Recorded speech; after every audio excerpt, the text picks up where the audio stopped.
पिंपळगाव जोगा धरणात मासेमारी करण्यासाठी गेलेला तरुण बेपत्ता झाला आहे. भाऊ जाधव, वय वर्ष अंदाजे 22 वर्ष, राहणार सीतेवाडी असं तरुणाचे नाव असून तरुणाला शोधण्यासाठी प्रशासनाचे शर्थीचे प्रयत्न सुरू आहेत.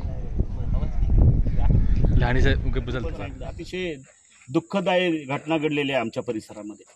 हातावर पोट असणारं हे कुटुंब मच्छीमारी करूनच आपला उदरनिर्वाह करत होतं आणि आज तो पोरगा काल 4 वाजता पाण्यामध्ये गेला आणि बेपत्ता झालेला आहे. अजूनही सापडलेलं नाही. आज 2 रेस्क्यू टीम आल्या.